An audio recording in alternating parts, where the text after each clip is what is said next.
कोई answer okay चलिए, कल हम लोगों ने कैरेक्टरिस्टिक्स ऑफ मैनेजमेंट में 3 कैरेक्टरिस्टिक्स पढ़ा था। पहला कैरेक्टरिस्टिक्स था आपका management is a goal oriented process, दूसरा कैरेक्टरिस्टिक्स था मैनेजमेंट इज ऑल परवेसिव, और तीसरा कैरेक्टरिस्टिक्स था मैनेजमेंट इज मल्टी डायमेंशनल या मल्टी फेसेटेड। ठीक है, यहाँ तक की बात हम लोगों की हो गई थी। नेक्स्ट आज हम लोग पॉइंट नंबर 4 देखेंगे। पॉइंट नंबर 4 हमारा है management is a continuous process. ठीक है, management is a continuous process. Easy है, बहुत इजी है। बोलते हैं मैनेजमेंट एक ऐसा प्रोसेस है जो लगातार चलता रहता है। कहने का मतलब कोई भी ऑर्गेनाइजेशन जो मैनेजमेंट करता है, किसी भी ऑर्गेनाइजेशन में अगर मैनेजमेंट होता है तो वो मैनेजमेंट का जो प्रोसीजर है, जो मैनेजमेंट का तरीका है, जो मैनेजमेंट के स्टेप्स हैं, वो कभी रुकते नहीं। ठीक है, management is an on going cycle. On going cycle मतलब उसके डिफरेंट प्रोसेसेस या उसके डिफरेंट फंक्शंस लगातार चलते रहते हैं। ठीक है, जैसे प्लानिंग होगा, प्लानिंग के बाद ऑर्गेनाइजिंग होगा, ऑर्गेनाइजिंग के बाद स्टाफिंग होगा, डायरेक्टिंग होगा, कंट्रोलिंग होगा। और ऐसा नहीं है कि कंट्रोलिंग के बाद मामला जाके रुक जाए, नहीं, फिर से रीप्लान होगा। मतलब कि मैनेजमेंट का प्रोसेस अगर रुक गया तो गोल अचीव करने का, जो हम लोगों का टारगेट अचीव करने का जो प्रोसेस है वो भी क्या हो जाएगा, रुक जाएगा। तो management process is ever going, वो हमेशा क्या होता जाता है, चलता जाता है या चलता रहता है। It's an ever going process. ठीक है, लिखता है the process of management is a series of continuous, continuous का मतलब लगातार चलने वाला, कंपोजिट बट सेपरेट फंक्शंस होता है। It's a series of continuous मतलब बहुत सारे फंक्शंस लगातार कर सकते हैं।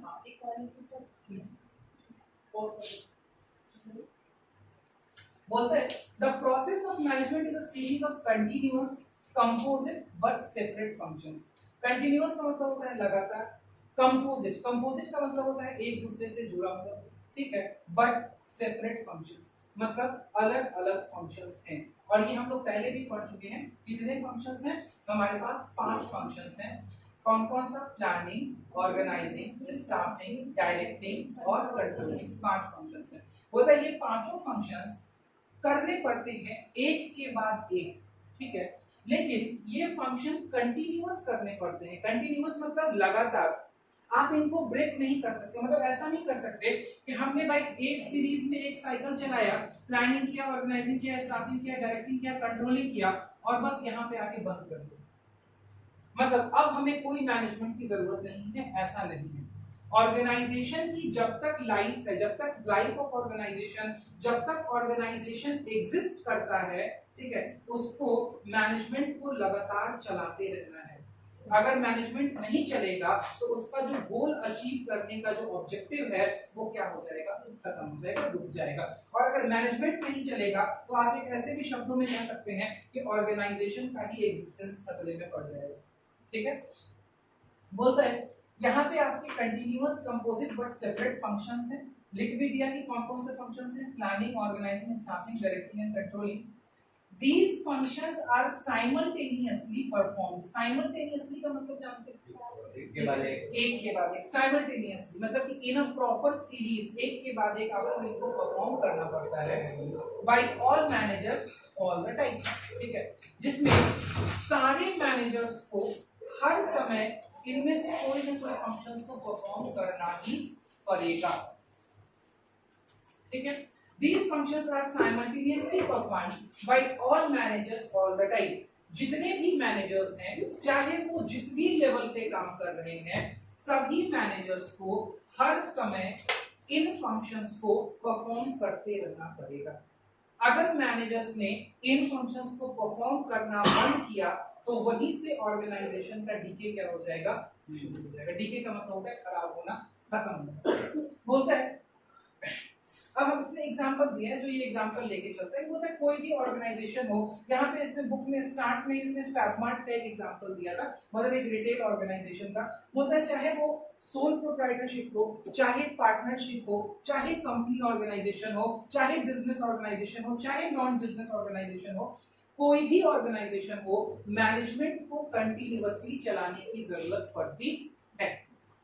बोलते हैं you may have observe that Suhasini at FabMart, ये एक आगे केस स्टडी इंट्रोडक्शन में उन्होंने डाली इसकी छोटी सी कि सुहासिनी कोई एक सोल प्रोप्राइटर थी जिनका दुकान का जो इनके प्रोप्राइटरशिप फर्म का नाम था वो फैबमार्ट था। बोलता है performs several different tasks in a single day, वो बहुत सारा task as a manager single day में क्या करती है, पैसा परफॉर्म करती है। Someday she may spend more time in planning the future, तो बोलता है किसी दिन उनका ज्यादा समय हो सकता है फ्यूचर के प्लानिंग के लिए निकलता हो, किसी दिन उनको प्लानिंग करने का बिल्कुल टाइम न मिलता हो, किसी दिन वो सिर्फ ऑर्गेनाइज कर रही हो रिसोर्सेज को, किसी दिन उनको एम्प्लॉय को ट्रेन करना हो, किसी दिन उनको एम्प्लॉय को डायरेक्ट करना हो, किसी दिन उनको इंस्पेक्शन करना हो। मतलब मैनेजमेंट का कोई ना कोई एक्टिविटी, कोई ना कोई फंक्शन लगातार परफॉर्म करते रहना पड़ता है। अगर आप इसको लगातार परफॉर्म नहीं करते रहेंगे तो ऑर्गेनाइजेशन का डेवलपमेंट क्या हो जाएगा, रुक जाएगा। ठीक है, आगे बढ़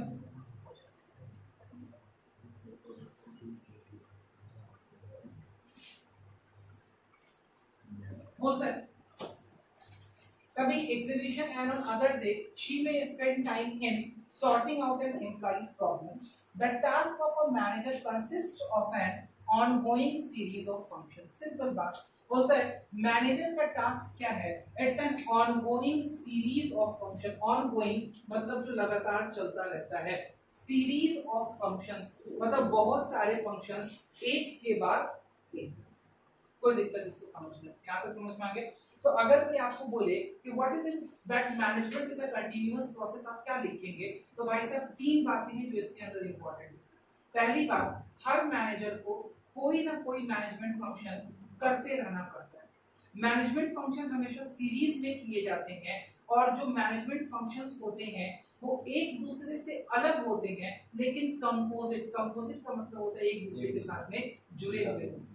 और एक फंक्शंस दूसरे के बाद किए जाते हैं, मतलब the functions are perform simultaneously. बस इतनी सी बात इसके अंदर लिखी हुई है, कोई बहुत भारी बात नहीं है जो समझ में नहीं आएगी।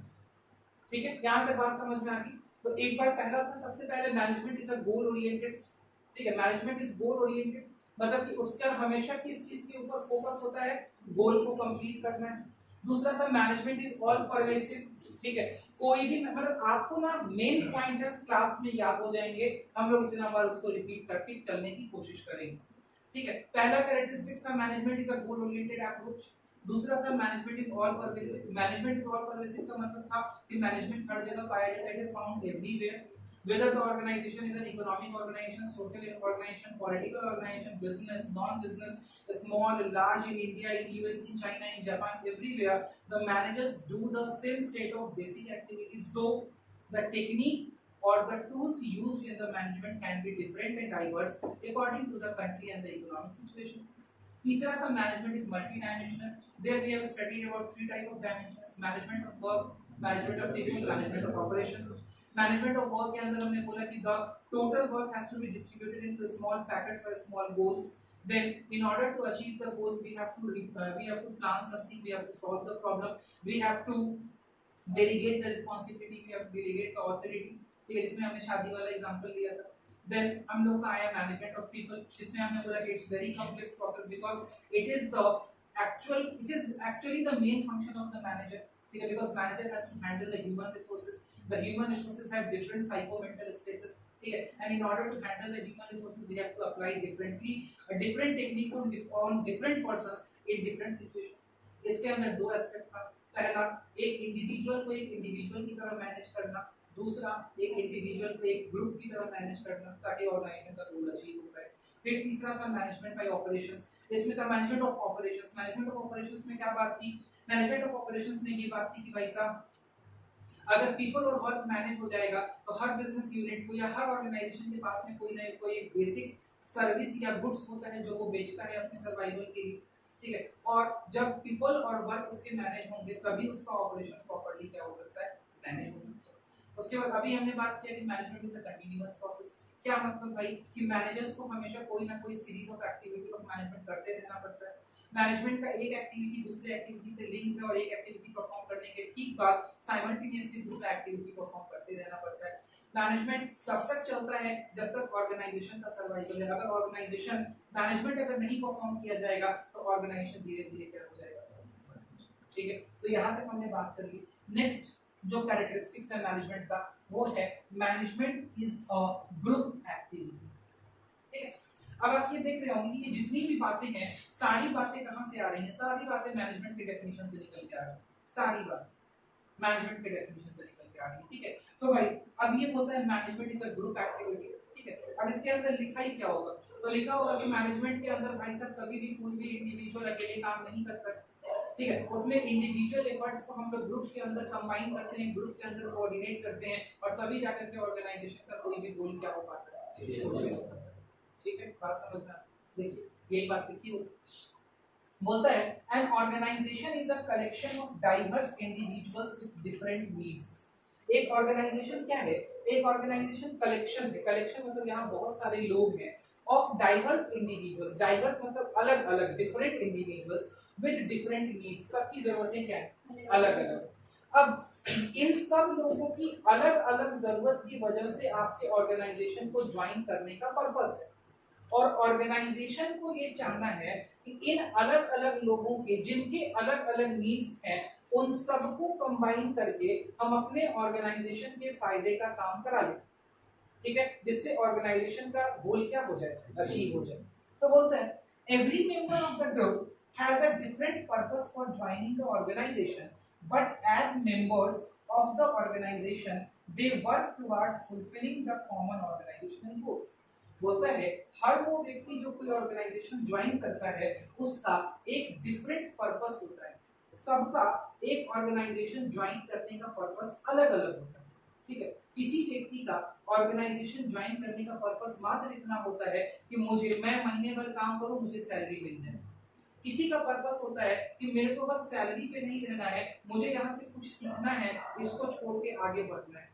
किसी का पर्पस कुछ है, किसी का पर्पस कुछ है, किसी का पर्पस कुछ है, ठीक है। कोई टाइम काटने आया है, कोई पैसा कमाने आया है, ठीक है, कोई नया कुछ सीखने आया है, कोई अपने आप को डेवलप करने आया है, कोई किसी काम से आया है, कोई किसी काम से आया है, लेकिन सबको एक बेसिक काम करना पड़ता है। वो क्या, जब तक वो उस ऑर्गेनाइजेशन में है, जिस ऑर्गेनाइजेशन का वो हिस्सा है, ठीक है, उसको ग्रुप में काम करना पड़ता है और ग्रुप के गोल को अचीव कराने की कोशिश करनी पड़ती है, ठीक है। क्योंकि ग्रुप का गोल अचीव नहीं होगा तो उस इंडिविजुअल का एग्जिस्टेंस उस ऑर्गेनाइजेशन में मुश्किल हो जाएगा।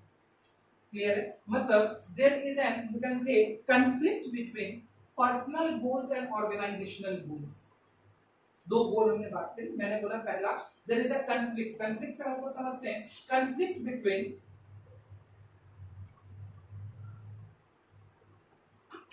Personal goals and organisational goals. Personal goal मतलब किसका, इंडिविजुअल, और ऑर्गेनाइजेशनल गोल मतलब कहाँ का, ऑर्गेनाइजेशन का, फर्म का, बिजनेस का, ठीक है। तो बोलते हैं इन दोनों के बीच में हमेशा कहीं ना कहीं कॉन्फ्लिक्ट रहता है, जिसको कि हम लोग चैप्टर नंबर 2 में बहुत अच्छे से पढ़ेंगे, ठीक है। वहां पे हम आपको एक प्रिंसिपल समझाएंगे, एक सिद्धांत समझाएंगे कि मैनेजर को हमेशा ये देखना पड़ेगा there should be subordination of individual interest to general interest.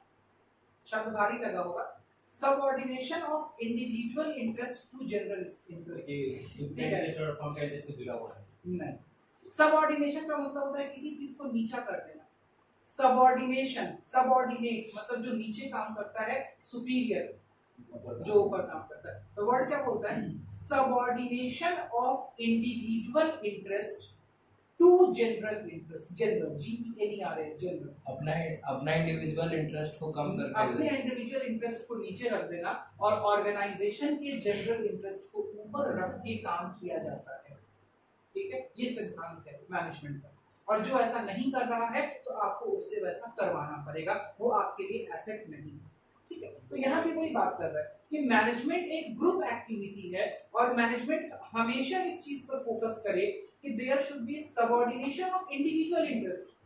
अपना इंटरेस्ट बाद में आएगा, पहले किसका इंटरेस्ट होगा, पहले ऑर्गेनाइजेशन का इंटरेस्ट होगा। अगर ऑर्गेनाइजेशन का इंटरेस्ट, अगर ऑर्गेनाइजेशन का इंटरेस्ट फुलफिल हो जाएगा ना, तो उस इंडिविजुअल का भी बहुत हद तक इंटरेस्ट क्या हो जाएगा, फुलफिल हो जाएगा। बिकॉज आप अगर ऑर्गेनाइजेशन के फायदे के लिए काम करेंगे तो ऑर्गेनाइजेशन भी वापस आपके फायदे के लिए काम करेगा। इसके बहुत सारे टेक्निक्स हम लोग पढ़ेंगे। किस चैप्टर में पढ़ेंगे? डायरेक्टिंग चैप्टर में पढ़ेंगे। ठीक है, जब लास्ट हम लोग बिजनेस स्टडीज के इस पार्ट पे लास्ट कर रहे होंगे तब पढ़ेंगे कि ऑर्गेनाइजेशन अपने ह्यूमन रिसोर्सेज के इंडिविजुअल इंटरेस्ट को कैसे क्या करता है, देखता है, समझता है, उसका सम्मान करता है। ठीक है, या कैसे उनको पूरा करने की कोशिश करता है। अभी तो सिर्फ इतना पढ़ रहे हैं कि इंडिविजुअल्स बहुत सारे हैं जो कि ग्रुप में ऑर्गेनाइजेशन में काम करते हैं, जिनके अपने पर्सनल इंटरेस्ट अलग अलग हैं और ऑर्गेनाइजेशन का इंटरेस्ट अलग है। वो ऑर्गेनाइजेशन के इंटरेस्ट को सबसे सुप्रीम रख के काम करें, यही मैनेजमेंट को करवाना होता है, यही मैनेजमेंट का वर्क है। मैनेजमेंट यही इंश्योर करता है। इंश्योर का हिंदी होता है सुनिश्चित करना। ठीक है, मैनेजमेंट यही सुनिश्चित करता है। आगे बढ़ते हैं। बोलते हैं every member of the group has different purpose for joining the organization, but as members, जब वो मेंबर हैं, ठीक है, of the organization, जब वो संस्था के मेंबर हैं, they work towards, वो काम करेंगे fulfilling the common organizational goals। तो ऑर्गेनाइजेशन का गोल तब सबसे सर्वोपरि। बात समझ में आता है? This requires teamwork। आप समझ में आता है? इसके लिए क्या चाहिए होगा? Team work. मतलब आदमी अगर कहेगा, for example Indian cricket team में बॉलर बोला कि आप जिधर मन करेगा उधर नहीं फेंकेंगे, हमको जिधर मन करेगा उधर फेंकेंगे। ठीक है, कैप्टन साहब ने फील्ड लगाई हुई है ऑफ साइड की, बॉलर मारे जा रहा है गेंद लेग साइड पे, मैच फिक्सिंग। ठीक है, तो क्या ये कब होगा? ये तब होगा जब कैमरा ना समझ शीशा होगा अपना दुश्मन। ठीक, या मतलब किसी को पार्टिकुलरली नाम से ना बोले, ये तब होगा जब मैच फिक्सिंग होगा। ठीक है, तो वही बोल रहा है कि इंडिविजुअल इंटरेस्ट को ऊपर रख दिया और ऑर्गेनाइजेशन टीम के इंटरेस्ट को क्या कर दिया, पीछे रख दिया। या मान लो कोई 99 रन पे पहुंच गया, ठीक है, उसके बाद 5 7 10 बॉल 15 बॉल 20 बॉल खेल रहा है, आराम से सेंचुरी बनाई। ठीक, तो क्या हो गया? तब इंडिविजुअल इंटरेस्ट ऊपर आ गया और जनरल इंटरेस्ट क्या चला गया। ऐसे बहुत सारे लोग हैं, कुछ कुछ जगह पे इंडिविजुअल इंटरेस्ट आ ही जाता है। तो बात करते हैं, इसका बहुत एक अच्छा एग्जांपल आ रहा था, लेकिन सोचे क्या ही पंडित जी को बोलिए ना सर, बोलिए नहीं सर, अरे सर बोलिए। This requires team work and coordination. Coordination का मतलब होता है, हिंदी होता है सामंजस्य। ठीक है, सामंजस्य। ठीक है, मतलब सामंजस्य का मतलब होता है कि आपकी जिसके साथ बनती है, पटती है। ठीक है, अगर आप अपने सोशल रिलेशन में समझना चाहें तो BFF, बेस्ट फ्रेंड फॉरएवर। छपरी वाला, हां छपरी का। हां, तो क्या होता है? बेस्ट फ्रेंड फॉरएवर से आदमी का सब कुछ मैच करता है। ठीक है, दिमाग का तरीका, सोचने का तरीका, उठने बैठने का तरीका, कभी-कभी तो अगला इंस्टाग्राम भी हैंडल कर देता है। ठीक है, भाई जरा इसको हैंडल करना जरा। ठीक है, ये वाला हैंडल नहीं होता। ठीक है, हम लोग में भाई करते हैं, होता है। मेरा हम लोगों के BFF में तो ऐसा होता है। ठीक है, मेरा कजन है, मेरा जो मेरे से थोड़ा सा बड़ा है, ठीक है, मेरा BFF। ठीक, तो भाई साहब वो चैट का स्क्रीनशॉट करके भेजता, भाई देखो तो कैसे टैकल हो। फिर हम उसको टैकल करने का तरीका, मैंने कहा कि तुम लॉग आउट करो, मेरे से लॉग इन। तो BFF का मतलब यही होता है जहां पे आपका फुल कोऑर्डिनेशन हो। तो अगर कोऑर्डिनेशन ना समझ में आए तो आदमी को हमेशा एक वर्ड याद कर लेना चाहिए, BFF। उसके बाद वहां पे सामंजस्य जो होता है ना, सबसे बेस्ट होता है। मतलब कि बिन कहे समझ लेना, जैसे पांडे जी अपनी पत्नी का समझ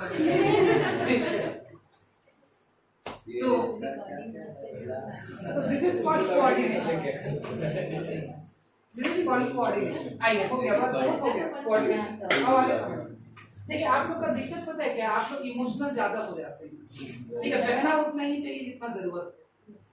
ठीक है, फिर उसके बाद रुक जाना चाहिए, फिर वेट करना चाहिए, फिर कब बहना है। समझे? अब पता चला किसी के मैयत में गए, मैयत अब पता चला कि मेरे पड़ोसी के ट्रिपल पड़ोसी के चौथे नाना जी थे। मतलब बहुत दूर का रिलेशन। ठीक, और आप लगे फट में। ठीक है, तो अगला आपको क्या समझे? इसीलिए इमोशनल कंट्रोल होना चाहिए। इमोशनल कंट्रोल होना चाहिए। तो हम आपको थोड़ा सा मजा दिलाते हैं, ठीक है, आप सोचते हैं कि सारा का सारा स्टैंड अप कॉमेडी कर दूं, ठीक है, आराम से चलते हैं हम चैप्टर को। सर वो हम लोग का इंडिविजुअल इंटरेस्ट था ना, नहीं तो फिर यहाँ जनरल इंटरेस्ट पे काम करेंगे, सबऑर्डिनेट कर दीजिए इंडिविजुअल इंटरेस्ट। तो बोलते हैं दिस रिक्वायर्स टीम वर्क। जब भी ग्रुप एक्टिविटी, मैनेजमेंट अगर ग्रुप एक्टिविटी है, यू नीड टीम वर्क, ठीक है, तब टीम सबसे ऊपर है, समझ में, तब टीम सबसे ऊपर है और कोऑर्डिनेशन सबसे इंपॉर्टेंट है। और कोऑर्डिनेशन किस चीज का, सामंजस्य कहाँ बैठाना पड़ेगा, coordination of individual effort in a common direction. वही वाली बात कि फील्ड लगी हुई है ऑफ साइड की और आप गेंद लेके जा रहे हैं लेग साइड, ठीक है, तो क्या आप टीम के साथ कोऑर्डिनेट कर रहे हैं? ठीक है, तो आपका एफर्ट कैसा होना चाहिए, वैसा इंडिविजुअल एफर्ट कि सब लोगों का एफर्ट किस डायरेक्शन में लगे, कॉमन डायरेक्शन में, ठीक है, तभी ऑर्गेनाइजेशन का गोल अचीव होगा। At the same time management should enable all its members to grow and develop. देखो ये डुअल साइडेड अप्रोच है, ऐसा नहीं कि आप ही सिर्फ ऑर्गेनाइजेशन को दिए चले जाएंगे, ठीक है, ऑर्गेनाइजेशन को भी पलट के आपको कुछ ना कुछ देना पड़ेगा, वरना सिंगल साइड अप्रोच से कोई भी ऑर्गेनाइजेशन नहीं चलेगा। बोलते हैं कि भाई साहब ऑर्गेनाइजेशन के लिए आपने अपने इंडिविजुअल इंटरेस्ट को दबा दिया, जनरल इंटरेस्ट को ऊपर किया, तो उसका पलट ऑर्गेनाइजेशन से भी तो आपको कुछ मिलना चाहिए, ठीक है, तो पैसा तो ठीक है, उसके लिए आपको फाइनेंशियल पैसा मिल रहा है वो ठीक है, लेकिन सिर्फ उतना ही जरूरी नहीं है कि सिर्फ पैसे से ही काम हो पाए। उसके लिए आगे ये बोलता है कि भाई साहब मेंबर्स को मौका मिलना चाहिए to grow and develop as needs and opportunities change, ठीक है, नीड्स और अपॉर्चुनिटीज जब बदलती हैं तो उनको ग्रो और डेवलप करने का मौका मिलना चाहिए, नए स्किल्स को सीखने का, नए वर्क को सीखने का, प्रमोशन को का, या और भी जो बहुत सारा तरीका है जिससे इंटरपर्सनल ग्रोथ होता है किसी व्यक्ति का, ठीक है, उसका मौका ऑर्गेनाइजेशन को भी भरपूर देना पड़ेगा एक इंडिविजुअल को, ठीक है, it's a give and take approach, management is always a give and take approach, ठीक है, अगर एम्प्लॉय सिर्फ गिव करेगा उसको कुछ मिलेगा नहीं, ठीक है, तो वो क्या करेगा, वो क्विट करेगा, क्विट समझते हैं आप, क्विट करने का मतलब वो निकल जाएगा, छोड़ देगा, ठीक है, तो बोलता है कि अगर ग्रुप एक्टिविटी चलानी है, और मैनेजमेंट एक ग्रुप एक्टिविटी तभी होगा जब इंडिविजुअल एफर्ट्स कोऑर्डिनेटेड होंगे, ठीक है, टीम एफर्ट्स कोऑर्डिनेटेड होंगे ऑर्गेनाइजेशन के गोल को अचीव करने के लिए, और सेम टाइम पे, ठीक है, उसके बदले में ऑर्गेनाइजेशन भी इंडिविजुअल को उनके नीड्स को फुलफिल करने के लिए मैक्सिमम चांसेस जो चाहिए वो देगा। कोई दिक्कत यहाँ तक समझ में? चलो नेक्स्ट बोलता है management is a dynamic function. Next point बोलता है management is a dynamic function. Dynamic का मतलब होता है एवर चेंजिंग, ठीक है, हमेशा क्या होता रहता है, बदलता रहता है, एवर चेंजिंग, ठीक है, डायनेमिक और चेंज में फर्क होता है, ठीक है, चेंज का मतलब होता है बदलना और डायनेमिक का मतलब होता है हमेशा बदलना। The frequency of change is more under dynamic. जब हम वर्ड डायनेमिक बोलते हैं इसका मतलब वहां फ्रीक्वेंसी ऑफ चेंज क्या है, बहुत ज्यादा है, ठीक है, और इसके लिए एक वर्ड यूज होता है, वो भी लिख लीजिएगा, एक फ्रेज यूज होता है, वर्ड नहीं सॉरी, फ्रेज यूज होता है, change is the only constant. ये फ्रेज है, change is the only constant, मतलब change is the only constant. क्या हुआ इसका मतलब आज के दिन कोई भी चीज कांस्टेंट नहीं है, एवरीथिंग इज व्हाट चेंजिंग, हर चीज क्या हो रही है, बदल रही है, बिल्कुल लिखा है ना, change is the only constant. कोई चीज स्थिर है तो वो क्या है, वो है बदलाव, मतलब कोई चीज स्थिर ही नहीं, ठीक है, change is the only constant, मतलब कोई चीज अगर स्थिर है तो वो है बदलाव। तो भाई साहब कहने का मतलब क्या, आप पलट नहीं कर रहे हैं कि सब चीज क्या है, ठीक है, and that's why management needs to be a dynamic function. Management को होना पड़ेगा क्या, एक डायनेमिक फंक्शन, और इसीलिए मैनेजमेंट एक डायनेमिक फंक्शन है। क्या बोलता है, management is a dynamic function and has to adapt. Adopt नहीं लिखा हुआ है, अडॉप्ट और अडैप्ट में फर्क होता है, पता है आपको? एडीओपीटी अडॉप्ट का मतलब क्या होता है? अडॉप्ट का मतलब अडॉप्ट जो हम पढ़ने कि उसको अपना लेना, अपने आप को ढाल लेना। अडैप्ट का मतलब होता है वो गूगल पर अडैप्ट का मतलब गूगल से नहीं देखा। अडैप्ट का मतलब होता है अपने आप को किसी स्थिति में ढाल लेना, और अडॉप्ट का मतलब होता है ADOPT।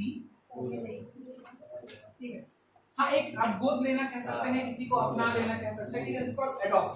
ठीक है, तो यहाँ पे वर्ड अडॉप्ट नहीं है, यहाँ पे वर्ड अडैप्ट है, जिसका मतलब होता है किसी भी स्थिति में अपने को ढाल लेना, मतलब स्थिति अनुसार अपने आप को ढाल लेना, इसको हम अडैप्ट बोलते हैं। तो बोलता है management is a dynamic function and has to adapt itself to the changing environment because environment is ever changing. Environment, वातावरण, जिसमें एक ऑर्गेनाइजेशन को चलना है, जिसमें एक ऑर्गेनाइजेशन को डेवलप करना है, काम करना है, प्रॉफिट कमाना है, सर्विस देना है, सामान बेचना या जो भी करना है, वो एनवायरनमेंट हमेशा क्या होता रहता है? बदलता है, एवर चेंज। और उस चेंज एनवायरनमेंट में चेंज पर्सपेक्टिव के हिसाब से आपको काम करना पड़ता है, और उसके लिए आपको अपने बिजनेस एक्टिविटीज को या ऑर्गेनाइजेशनल एक्टिविटीज को भी क्या करना पड़ता है बाबू? बदलना पड़ता है। और अगर मैनेजमेंट रिजिड है, रिजिड RIGID, रिजिड का मतलब क्या होता है? कांस्टेंट। रिजिड और कांस्टेंट में डिफरेंस होता है। रिजिड एक निगेट शब्द है, निगेट का मतलब समझते हैं? नहीं। NEGAT, निगेट मतलब जिसमें से नेगेटिविटी झलकता है। ठीक है, एक होता है कांस्टेंट, मतलब जिसको चेंज किया जा सकता है, धक्का मारा जाए तो वो बदल सकता है। रिजिड का मतलब होता है रिजिड के अंदर से एक नेगेटिविटी निकलती है, हटेंगे। ठीक है, रिजिड का मतलब कोई हिला ही नहीं सकता है। तो होता है मैनेजमेंट रिजिड होने से नहीं चलेगा, मैनेजमेंट को होना पड़ेगा, क्या होना पड़ेगा? मैनेजमेंट को होना पड़ेगा फ्लेक्सिबल। फ्लेक्सिबल मतलब फ्लेक्सिबल, FLEXIBLE, फ्लेक्सिबल। फ्लेक्सिबल का मतलब क्या होता है? सिचुएशन के हिसाब से, सिचुएशन के हिसाब से। ठीक है, सिचुएशन जैसा है उसके हिसाब से अपने आप को क्या करते हैं? चेंज करते हैं। And this change is not easy. ठीक है, ये चेंज आसान नहीं है। कोई भी एग्जांपल ले लेते हैं, सबसे बड़ा एग्जांपल इंडिया में इनडायरेक्ट टैक्सेशन सिस्टम वैट से कन्वर्ट होकर के GST के ऊपर आ गया। ठीक है, आपको क्या लगा? आपको लगा क्या ठीक है, 3 वर्ड चेंज हो गया, पहले VAT था, GST। क्या इतना ही था? नहीं, बहुत सारी चीजें बदली। ठीक है, बहुत सारा डॉक्यूमेंटेशन बदला, बहुत सारा टैक्सेशन प्रोसीजर बदला, बहुत सारी चीजें, अनंत चीजें बदली। ठीक है, काम करने का तरीका बदला, प्रॉफिट मार्जिन बदला, डॉक्यूमेंटेशन बदला, बुक्स बदली, रिटर्न्स बदला, ये बदला, वो बदला। ठीक है, लोगों को आता नहीं था, लोगों ने सीखा, लोगों को कोई सीख पाया, कोई नहीं सीख पाया। ठीक है, बहुत दिन तक तो सरकार ही नहीं सीख पा रही थी क्या होता है। हाँ, सही बात। सरकार बार बार एडवाइजरी कमेटी की मीटिंग कर रही थी, सरकार बार बार, ठीक है, लोगों को बता रही थी, लोगों को क्लैरिफिकेशंस दे रही थी। ठीक है, लोगों के FAQs का मतलब होता है फ्रीक्वेंटली आस्क्ड क्वेश्चंस। ठीक है, लोग जो सवाल कर रहे थे उसके जवाब दे रही थी। बहुत दिन तक एक ट्रांजिशन चला, ट्रांजिशन समझते हैं? बदलाव। ठीक है, बदलाव चला। तो क्या मैनेजमेंट को भी नहीं बदलना पड़ा होगा इसके हिसाब से? बिल्कुल बदलना पड़ा। ठीक है, ऐसा बहुत सारा एग्जांपल है। इन्वायरमेंट, एक कंपनी है दिल्ली में भी काम करती है, वो कंपनी बिहार में भी काम करती है, वो कंपनी आसाम में भी काम करती है। क्या स्टेट वाइज मैनेजमेंट बदलना पड़ता है? बिल्कुल बदलना पड़ता है। ठीक है, जो टैक्टिक्स बिहार में चलेगा वो दिल्ली में चलेगा? बिल्कुल नहीं चलेगा। और जो दिल्ली में चलेगा वो केरला में चलेगा? किसी हाल में नहीं चलेगा। केरला में तो बिल्कुल नहीं चलेगा, साउथ में।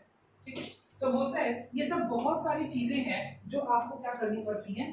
ध्यान में रखनी पड़ती है।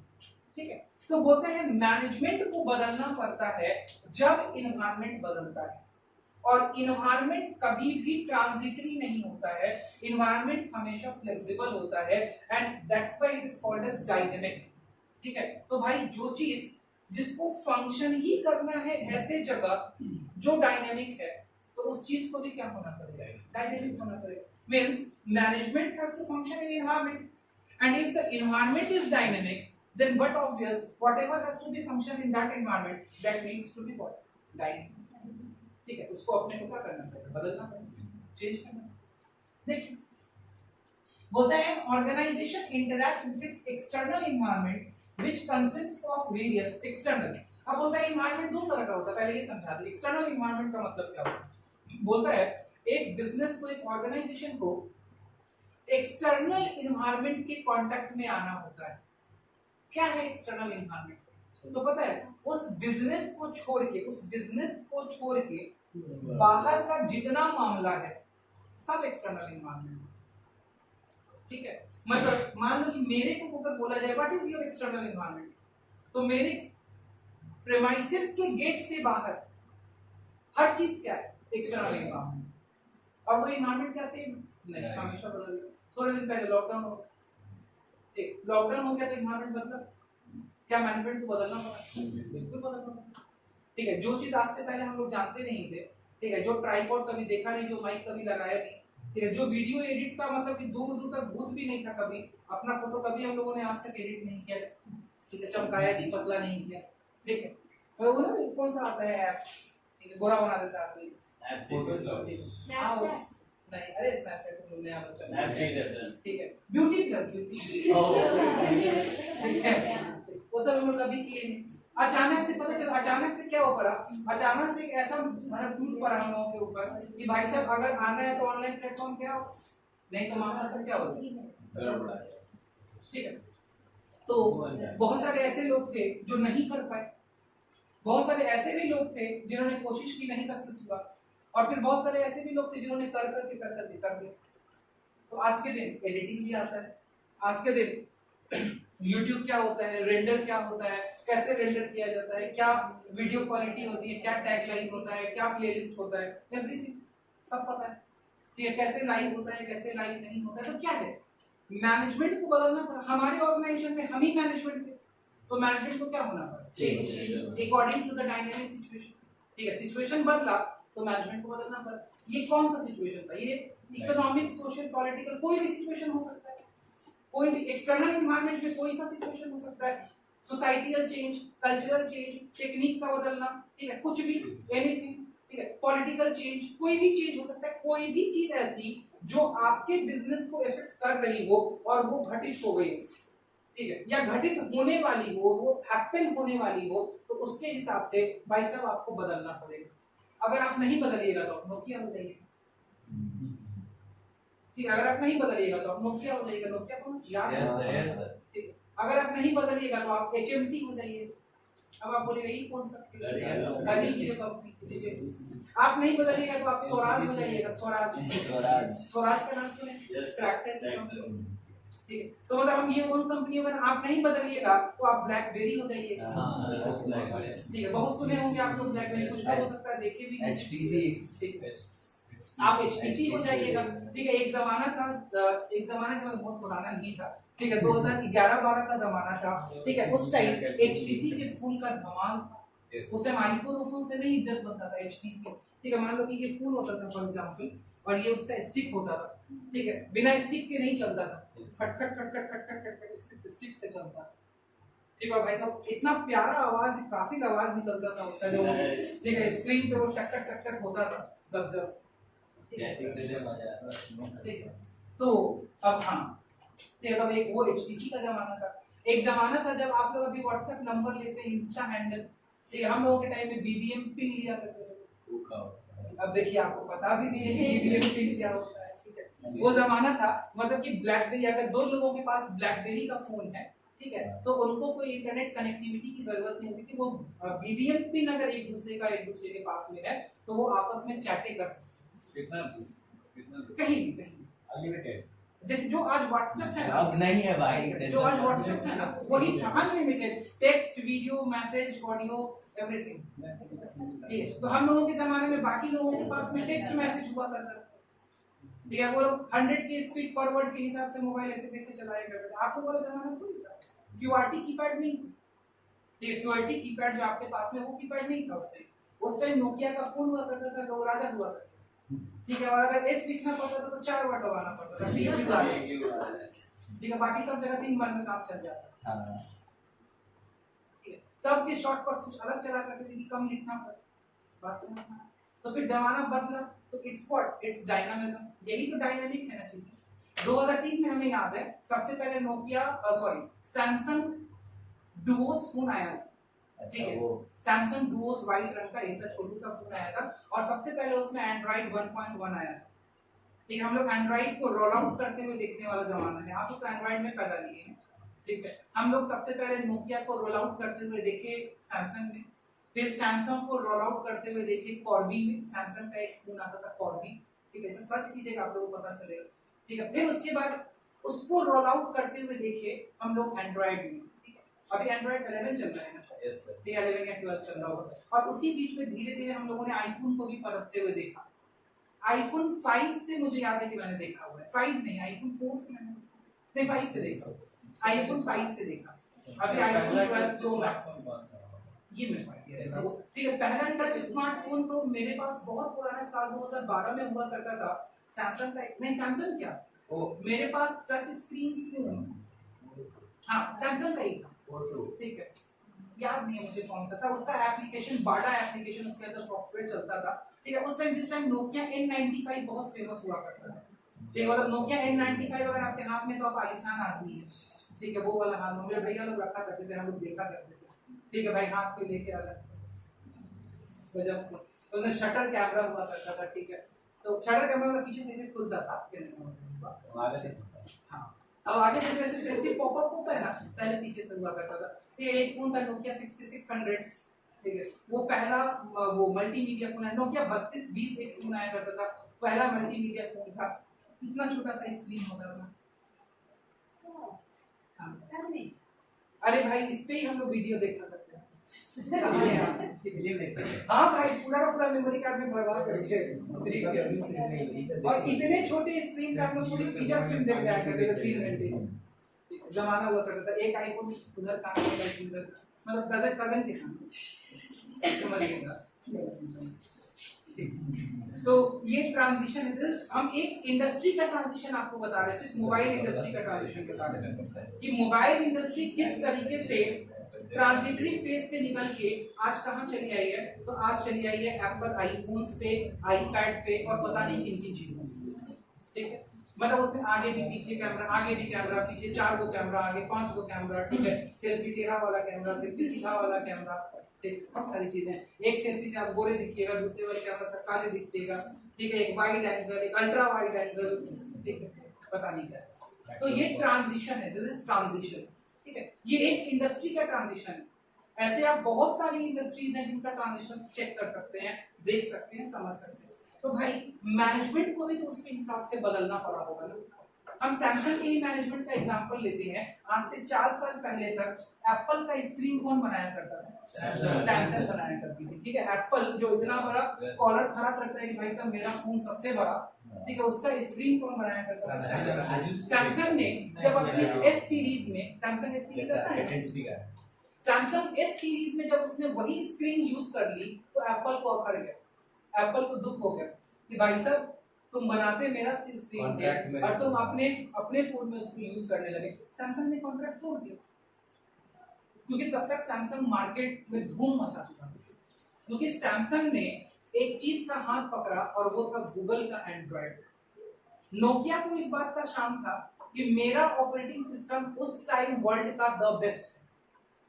ठीक है, और मेरे फोन हम जो निकाल देंगे, जो डब्बा निकाल देंगे, वो डब्बा बिकेगा। माइक्रोसॉफ्ट, ठीक है, जो भी उसके अंदर ऑपरेटिंग सिस्टम था, सैमसंग नोकिया के फोन के अंदर या तो नोकिया का अपना ऑपरेटिंग सिस्टम हो या माइक्रोसॉफ्ट का ऑपरेटिंग सिस्टम हो, जो भी ऑपरेटिंग सिस्टम। ठीक है, सैमसंग ने गूगल के साथ में हाथ मिलाया। नोकिया को लगा कि भाई साहब एंड्रॉइड का कोई जमाना नहीं आएगा। ठीक है, एंड्रॉइड का कोई फ्यूचर नहीं है। सैमसंग को लगा कि एंड्रॉइड का फ्यूचर है। तो भाई उसकी जगह पे किसने रोल प्ले किया? मैनेजमेंट। उनका फ्यूचर सेंस बोला कि आगे टाइम एंड्रॉइड का है। और आज के दिन देखिए OnePlus किसको टक्कर दे रहा है? आईफोन को टक्कर। सैमसंग, ठीक है, सैमसंग तो दे ही रहा है, सैमसंग का तो क्लास अलग है। ठीक है, लेकिन आईफोन को टक्कर देने में OnePlus खड़ा हो गया आकर के, और वो भी किस चीज पे बेस्ड है? एंड्रॉइड पे। आज के दिन iOS अपने प्लेटफॉर्म पे जो निकालता है, ठीक है, गूगल बेस पे उस प्लेटफॉर्म पे वो चीज निकल जाती है, ठीक है। एप्पल ने अपना टैब निकाला नया, सैमसंग ने निकाला, ठीक है, सेम फीचर्स या यू कैन से उससे ज्यादा प्रीलोडेड फीचर्स के साथ में। सर पिक्सेल गूगल तो इतना महंगा फीचर्स मुझे पता नहीं हमको उसका मतलब हम टेक्निकलिटी में नहीं जा रहे हैं, हम आपको सिर्फ मैनेजमेंट पढ़ाने के डायनामिज्म के कांसेप्ट को समझा रहे हैं। टेक्निकलिटी आपको कोई टेक्निकल इंजीनियर वो क्या नाम है उनका, गुरु जी समझाएंगे, टेक्निकल गुरु सर सैमसंग बना दे हां सर बिल्डिंग बहुत सैमसंग चेक करना हो सकता है कुछ होगा, मेरे को आइडिया नहीं है, रियल एस्टेट पता करना पड़ेगा।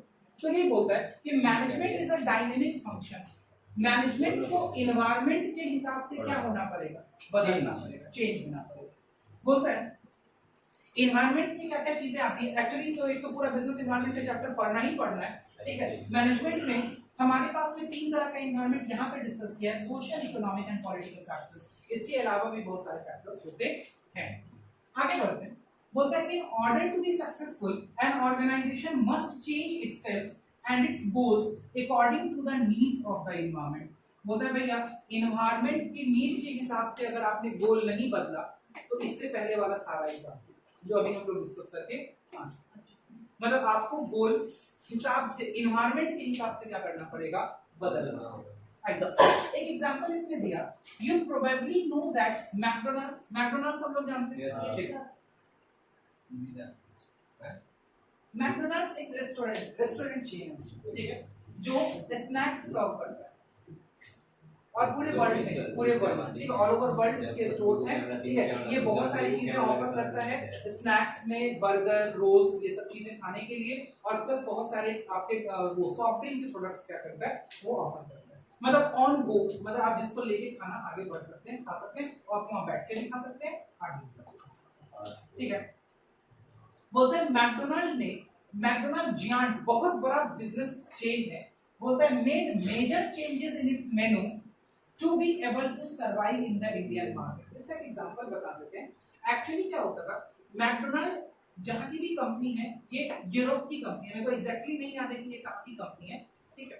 ये यूरोपियन कंट्रीज की कंपनी है जहां से ओरिजिनेट हुई है, और अभी ये एशिया में, यूरोप में, नॉर्थ अमेरिका में, साउथ अमेरिका में, ऑस्ट्रेलिया में, मतलब जितने कॉन्टिनेंट्स हैं हर जगह अवेलेबल है। दिक्कत इसको क्या हुआ, नॉर्थ अमेरिका, साउथ अमेरिका और यूरोप के मैक्सिमम कंट्रीज में लोग पोर्क खाते हैं। अच्छा, पोर्क आप जानते हैं, पिग के मीट को पोर्क कहते हैं, पिग के मीट को पोर्क बोलते हैं, लोग खाते हैं, ठीक है। And irrespective of the community they eat pork, irrespective of the community, ठीक है। लेकिन इंडिया एक ऐसा देश है, ठीक है, जहां इररिस्पेक्टिव ऑफ द कम्युनिटी कोई भी पोर्क नहीं खाता। कोई भी कम्युनिटी जो इंडिया में मैक्सिमम जिन लोगों का पॉपुलेशन है, ठीक है, वो कम्युनिटी पोर्क खाते हैं, मतलब खाना क्या सुनना भी बर्दाश्त नहीं, ठीक है। चाहे वो हिंदू कम्युनिटी हो, चाहे वो मुस्लिम कम्युनिटी हो, चाहे वो सिख कम्युनिटी हो, चाहे वो जो भी कम्युनिटी इंडिया में प्रिवेल करती है। तो भाई मैकडी इंडिया में आके, ठीक है, बर्गर के अंदर पोर्क डाल के नहीं बेच सकता, ठीक है। तो उसने अपने मेन्यू को क्या करने पड़ेगा भाई, कोई ऑप्शन नहीं। KFC ने अपना मेन्यू चेंज किया। KFC इन पाकिस्तान, ठीक है, KFC जो पाकिस्तान में है, दे ऑलवेज प्रोड्यूस, मतलब उन्होंने वहां बोला हुआ है, ठीक है, दे ऑलवेज से कि भाई साहब हम जो भी मीट ऑफर करेंगे वो हलाल है, ठीक है। आप लोग अगर शायद जानते होंगे, ठीक है, 2 तरह का मीट होता है, मतलब कि हलाल होता है, एक झट्टा होता है, ठीक है, लोगों को जिनको भी पता हो, ठीक है। तो भाई पाकिस्तान इज अ कंट्री जहां झट्टा ऑफर नहीं किया जा सकता, तो 100% सर्टिफाइड वो क्या प्रोड्यूस करते हैं, ठीक है। तो जो भी मल्टीनेशनल कॉर्पोरेशन है उनको एनवायरनमेंट के हिसाब से अपने आप को क्या करना पड़ता है, चेंज करना है। क्लियर? अगर आप नहीं चेंज करेंगे, जैसे फॉर एग्जांपल दूसरा एग्जांपल हम बता देंगे, बाद में बता देंगे, ऑफ कैमरा बता देंगे, ठीक है, आप लोग टेंशन, ठीक है। आपको चेंज करना पड़ता है। जैसे हम इसका एग्जांपल बताते हैं, आप मुजफ्फरपुर में ही देख ले या अपने लोकेलिटी में देख ले, जब नवरात्रा होता है, नवरात्रा, ठीक है, रेस्टोरेंट्स में लहसुन प्याज सर्व करना बंद हो जाता है, मोस्टली ठीक है, हम ये कह रहे हैं मोस्टली रेस्टोरेंट्स में लहसुन प्याज आपको नहीं मिलेगा। नॉनवेज तो 90% रेस्टोरेंट्स वाले बंद कर देते सर्व करना, ठीक है। जब छठ का समय होता है, जो छठ का वाला वीक होता है, ठीक है, उस वीक में आपको कहीं भी नॉनवेज नहीं मिलेगा, मोस्टली नहीं मिलेगा, ठीक है। जो लोग अनइथिकली बिजनेस करते हैं उनका अलग मामला है, ठीक है, क्योंकि बहुत सारे लोग अनइथिकली खाने वाले भी, ठीक है, मतलब ऐसे भी लोग हैं जहाँ पे भाई घर में लोगों ने छठ किया है, सामने वाला बाहर खा रहा है, ठीक है, हमने देखा है ऐसे लोगों को, ठीक है। हमने तो मतलब ऐसे लोगों को भी देखा है जो एकदम प्योर ब्राह्मण मिश्रा जी हैं, ठीक है, उच्च गोत्र, ठीक है, आम्बस्था, उनको भी हमने बसंत पंचमी के दिन, ठीक है, और राखी जिस दिन बांधते हैं हम भी खाते हैं, ठीक है, उस दिन लोग खा लेते हैं। तो भाई अपना अपना अलग अलग क्राइटेरिया है। सावन में जरूर खिलाया था दोस्त मेरा। हाँ, तो यहाँ पे मुजफ्फरपुर में लोग सावन में नहीं खाते हैं, तो बहुत सारा ऐसा, तो community wise, culture wise, economic status wise, ठीक है, और बहुत सारे ऐसे सोशल एम्बलम्स हैं जिन मैटर पे आपको क्या करना पड़ता है, मैनेजमेंट को अपनी ट्रांस पॉलिसीज क्या करने पड़ते हैं, बदलने। अगर वो नहीं बदलेंगे तो उस पार्टिकुलर इन्वायरमेंट में वो सर्वाइव नहीं। क्लियर है, यहाँ तक समझ में आता है। And now the last point, management is an intangible force. Intangible का मतलब जानते हैं, जिसका फिजिकल एग्जिस्टेंस नहीं है, जिसको आप सिर्फ महसूस कर सकते हैं, ठीक है। मतलब इनटैंजिबल का मतलब होता है जिसका कोई फिजिकल एग्जिस्टेंस नेचर नहीं होता है, उसको हम लोग क्या बोलते हैं, इनटैंजिबल। जो मूवेबल नहीं है, रिप्लेसेबल नहीं है, टचेबल नहीं है, उसको हम लोग बोलते हैं इनटैंजिबल। होता है मैनेजमेंट दिखता नहीं है, मैनेजमेंट को छू नहीं सकते हैं, मैनेजमेंट को पकड़ नहीं सकते हैं, मैनेजमेंट को मूव नहीं करा सकते हैं, लेकिन जहां मैनेजमेंट नहीं होगा, ठीक है, आप आके जरूर कह सकते हैं कि यहाँ मैनेजमेंट क्या था, एकदम बकवास, ठीक है। तो मैनेजमेंट आपको ये एहसास दिलाता है, ठीक है, कैसे, जब सारी चीजें प्रॉपर होती हैं और आपका गोल अचीव हो जाता है। लेकिन you can't just signify, you can't just touch कि भाई यही चीज मैनेजमेंट है, इसको खींच के लाके यहाँ लगा देंगे तो सब बढ़िया हो जाएगा। मतलब मैनेजमेंट को एक पिन नहीं है जिसको सॉकेट में लगा दिया और बोले कि भाई जाओ आप बत्ती जलाओ तो बत्ती जल जाए, ऐसा कुछ नहीं। इट्स एन इनटैंजिबल फोर्स, ठीक है, मतलब एक फोर्स है, एक शक्ति है जो दिखती नहीं।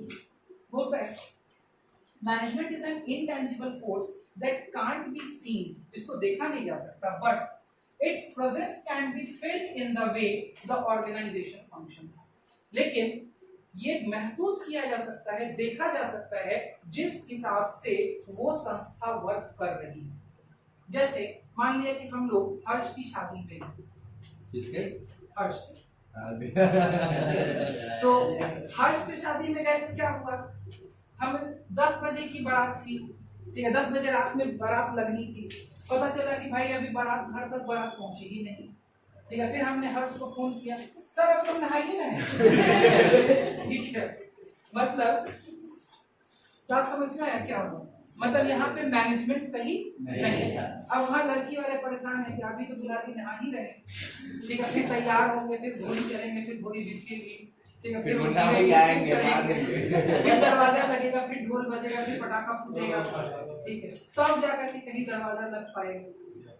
तो भाई क्या गड़बड़ था ये नहीं समझ में आया, ये नहीं समझ में आया कि भाई साहब इसको उठा के यहाँ फिट कर देंगे तो सब कुछ प्रॉपर हो जाएगा, लेकिन हम आके बोले मैनेजमेंट एकदम गड़बड़, इसको सर उठाएगा।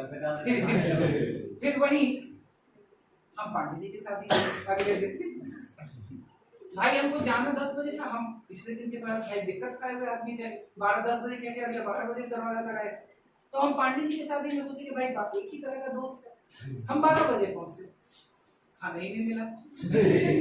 क्या पता चला, पता चला कि पांडे जी तो भाई बैठ गए पूजा, मतलब इनका तो शादी हो गया। तो ये पता चला कि बारात कितने बजे आई थी, तो बारात आनी 10 बजे थी, वो 8 ही बजे आई, बताइए इतना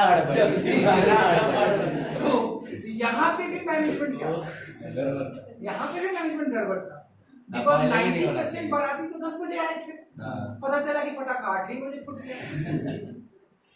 तो भाई फिर हम क्या जाके बोले, मैनेजमेंट यहाँ पे ठीक है। मजा नहीं है। अभी से ध्यान नहीं सर। अब आगे से पहले पूछ लेंगे कि क्या बचे आगे तब जाएंगे। अगली बार हम वकील के साथ ही रहेंगे। इस बार सब कुछ टाइम से, ऐसे भी इनके साथ में ज्यादा टाइम तो लगेगा नहीं। ये तो बोलेंगे कबूल है, हो गया जिंदगी भर के लिए हो गया।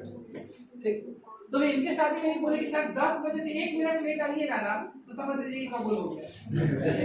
अगर आप देखना चाहते हैं तो एकदम 10 बजे आइए, तो हम एकदम 9:55 पे पहुंचे, 10 बजे तक कबूल हुआ। 10:05 तक खाने पे बैठे, 10:20 पे निकल और निकल लिए तो क्या बोले, निकलिए तो एकदम टंच मैनेजमेंट। हाँ, तो management is an intangible force जो दिखता नहीं है, लेकिन जिस हिसाब से ऑर्गेनाइजेशन काम करता है मैनेजमेंट पता चल जाता है कि अच्छा है या खराब होता है। The effect of the management is noticeable. Noticeable का मतलब समझते हैं? उसको आप देख सकते हैं, महसूस कर सकते हैं। In an organization where targets are met according to the plan, target plan के हिसाब से कंप्लीट हो गया, मतलब मैनेजमेंट वहाँ है जहाँ टारगेट प्लान के हिसाब से कंप्लीट हो रहा है।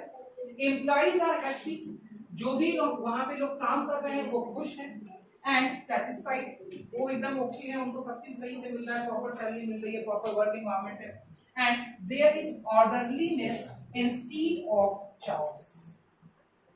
ठीक है, ऑर्डरलीनेस मतलब सब कुछ सुव्यवस्थित है, everything is at its place instead of chaos. अब कुछ लोग इसको कियोस बोलते हैं, ठीक है, कुछ लोग इसको चाओस बोलते हैं, ठीक है, तो उससे मतलब नहीं है ना, मतलब इस बात से कि उसका करेक्ट प्रोनाउंसिएशन क्या है, प्रोनाउंसिएशन क्या है, उसका करेक्ट प्रोनाउंसिएशन क्या है, ठीक है। तो अभी हम लोग इसको चाओस बोल के चलते हैं, बाकी आगे देख लेते हैं क्या होता है। हम चाओस ही मतलब क्या होता है? ठीक है, इसका मतलब होता है, अच्छा मतलब क्या होता है, चाओस का मतलब होता है कि हर जगह सब कुछ क्या है, एकदम इधर उधर, ठीक है, तितर बितर, कोई भी चीज व्यवस्थित नहीं है, मतलब ऑर्डिनरीनेस का उल्टा होता है चाओस। मतलब एक चीज जहाँ सब कुछ व्यवस्थित हो, और चाओस का मतलब जहाँ चीजें अव्यवस्थित हो, ठीक है। तो बोलता है अगर ऑर्गेनाइजेशन में सभी खुश हैं, ऑर्गेनाइजेशन के गोल अचीव हो रहे हैं, हर जगह सब कुछ सुव्यवस्थित है, तो भाई साहब अपने आप लग जाएगा, अपने आप समझ में आ जाएगा कि मैनेजमेंट काम कर रहा है, and that's why management is an intangible force. कोई दिक्कत? अब बोलता है पहला, management is a goal oriented approach, ठीक है, तो goal oriented approach, all pervasive, तीसरा बोलिए मल्टी डायमेंशनल, अगला बोलिए, देखिए अभी याद नहीं मैनेजमेंट ऑफ कंटीन्यूअस प्रोसेस, ठीक है, management is a continuous process, it's a group activity, dynamic function, ठीक है, हाँ उसके बाद भी कुछ बताया, dynamic function, intangible function, GPMC, GPMCDI, पूरा याद इसीलिए बोलते हैं हर जगह शॉर्ट टेक्निक नहीं काम करता, ठीक है, हर जगह शॉर्ट टेक्निक पता चलेगा या नहीं तो फिर इसको कुछ ऊपर नीचे और बनाया जाए तो ये फिर टेक्निक काम करता है। हाँ। तो कोशिश करते हैं, देखते हैं कि अगर कुछ ऐसा बना पाए हम लोग, ठीक है। इसको अब थोड़ा थोड़ा चेंज भी कर सकते हैं, कहीं पे जीडीपी, जीएमपी, एमसीआई कुछ कर सकते हैं, GMP CID, GMP अब CID, देखते हैं GMP CID, D G D P, अब एक और जी है, जीएमसीआई, अच्छा सीआईडी करते हैं, D तो हो गया, सर, D हो गया। अच्छा जीएमपी कर दीजिए, सॉरी एमपी भी हो गया सर, सबसे अच्छा हम बोले थे GMP CDI, अब देखिए PM, ठीक है,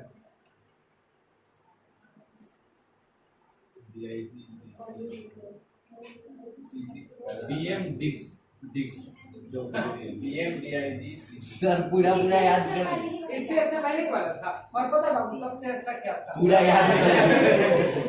कुछ नहीं है, बहुत आसान, गोल ओरिएंटेड पहला pervasive, point all all pervasive, multi dimensional continuous process dynamic, group activity उसके बाद डायनेमिक और लास्ट में इंटेलिजेंट। और याद करने का तरीका बताएं, एक मिनट और याद करने का तरीका बताएं। और बताओ कैरेक्टरिस्टिक्स ऑफ मैनेजमेंट एनसीईआरटी के दाहिना वाले पेज के नीचे शुरू होता है। चलो शुरू होता है किसी पेज के दाहिने साइड में है, नीचे शुरू होता है। उसके बाद बाएं उसी दाहिने वाले पेज के बाएं वाले पैराग्राफ में सबसे ऊपर पहला पॉइंट लिखा है। ये हम पुरानी वाली बुक का बता रहे होंगे, ठीक है? एक मिनट दिखाना, ये नई वाली बुक होगी क्या? नहीं बेटा, एकदम ठीक हम बता रहे हैं। कैरेक्टरिस्टिक्स ऑफ मैनेजमेंट एक दाहिने वाले पेज के नीचे वाले पॉइंट से शुरू होता है। पहला वाला पॉइंट ऊपर में है, दूसरा वाला पॉइंट नीचे में है और तीसरा वाले पॉइंट का पॉइंट ए खाली जो है वो उस पेज पर है। बाकी उसका पॉइंट बी जो है वो दूसरे पेज पे है, पॉइंट सी तीसरे पेज पे। ठीक है? ठीक चलता है? एकदम ठीक चलता है। यहाँ तक हमको बिल्कुल अच्छे से याद है। उसके बाद जहां पर पॉइंट सी खत्म होता है उसके नेक्स्ट वाले पैराग्राफ में पॉइंट अगला पॉइंट शुरू होता है। और वही वाला पॉइंट उस पेज पर है, फिर पेज पलटना पड़ जाता है। ठीक है? यहाँ तक ठीक बोले? यहाँ तक ठीक। हमको सर आप पूरा सही से कर लिया, पार्टी चाहिए। ठीक है, ऐसे ऐसे करके आपको पता है क्या हो जाएगा, साल भर में याद हो जाएगा आपको। सब जाएगा दिमाग में। हाँ, आपको पता है क्या करना है, दिन का पढ़ना नहीं, ठीक है? हम पता है क्लास 12 में क्या करते हैं, बेटा उसको बंद कर दो। हम